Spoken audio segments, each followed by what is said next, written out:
Center, please welcome Adam Sessler and Morgan Webb.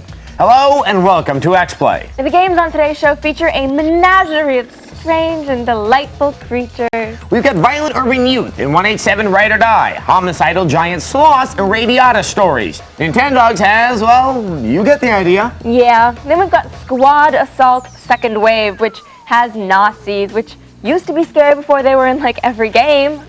And we reviewed Charlie and the Chocolate Factory with Johnny Depp, who is at this stage way scarier than any Nazi. Morgan, anytime you compare something to Nazis, you lose credibility. It's a cliche. If you want to criticize Johnny Depp, compare him to something that's truly terrible. Like our next game, 187 Ride or Die. You know, I always thought urban violence was cool, but this game made me realize there's nothing fun about fast cars and gunplay. That's right, kids. Crime doesn't pay, except for high-class white-collar crime, like embezzlement and insider trading. So if you want to become a criminal kingpin drowning in cash and loose women, remember, kids, stay in school. And if you needed any more proof that fighting can be boring, here's a review of Radiata Stories. Wow, that game didn't look worth buying, but it still seemed interesting enough, like I might want to pay a lesser price to own it for a limited period of time. Can one possibly do such a thing? Funny you should ask, Adam. Gamefly.com actually allows you to rent games for as long as you like, then send them back when you're done. You could rent Radiata Stories. That sounds amazing, but I'm scared to leave my home, and I probably have to go to some store, Game Factory, to do this renting that you speak of. Oh, silly Adam. Gamefly allows you to rent from the privacy of your own home. Wow, thanks to Gamefly and pizza delivery, I'll never have to overcome my crippling social phobia. To understand the sixth, it's Adam Sessler and Morgan Webb. Welcome back to Xplay.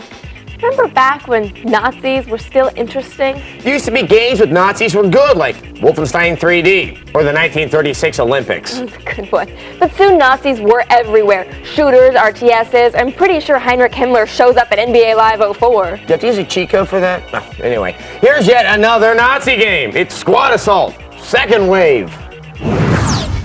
So,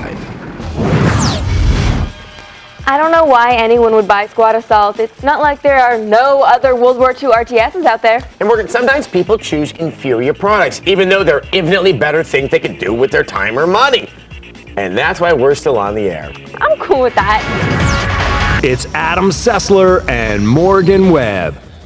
Roald Dahl was an amazing author, obsessed with the dark comedy of childhood. Specifically, he thought most adults hated children.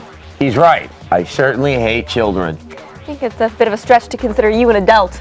Regardless, the folks at Backbone who developed the new GBA game Charlie and the Chocolate Factory certainly seem to hate children, because the game is a steaming brown pile of, well, here's our review. It's mildly interesting that Johnny Depp has been in 2 movies with chocolate in the title. Yes, the other one was called The Chocolat, actually. Chocolat. No, more pretentious and French. Like you really like wine and you're really bad at fighting. Chocolat. This is actually less interesting than I thought it was. Come on, Adam. Chocolat. Chocolate. It's Adam Sessler and Morgan Webb. That bear taught me everything I know about comedy. Welcome back to Xplay. Since time began, the world of games has been dominated by 2 warring factions, 2 groups that vie for control of the way we understand electronic gaming. Is one of the groups young professional moms who love playing Bejeweled? No. Some of those moms are totally hot. No. The groups are fat guys in pizza-stained t-shirts and 14-year-old Japanese schoolgirls. Duh. Ever since the release of World of Warcraft, the fat guys have been winning, but the schoolgirls are back. What about jockey guys who play Madden 18 hours a day and call everyone bruh? I'm tired of having this conversation. Just run the freaking Nintendogs review. Bruh. Oh, the puppies are so tasty. True. There is, however, a downside to Nintendogs. You see, for most Nintendo fanboys, their artificial dog is the only affection they get. Every day at work, I'm surrounded by guys talking to their Nintendogs.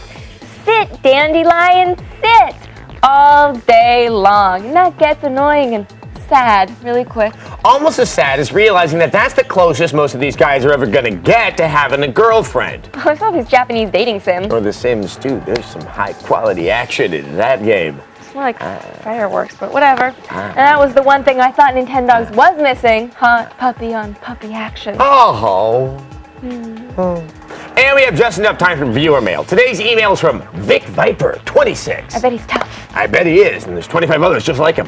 Can you confirm if there is going to be a Final Fantasy VII remake? It will determine what next gen I buy. I'm that devoted to Squaresoft. Makes me think Vic Viper's a lot less tough. No. Yeah, well, I also think he's less devoted since it's Square Enix and not Right. Squaresoft. So, Vic. They showed a tech demo of Final Fantasy VII for the PS3 at the PS3 press conference first time. It was pretty cool. Everybody freaked out. Everyone got their panties in little bunches. But as of now, there's no official plans to But release it. if they are going to release that game, which I have not said they are, they aren't, I think it might be on the PS3, Vic.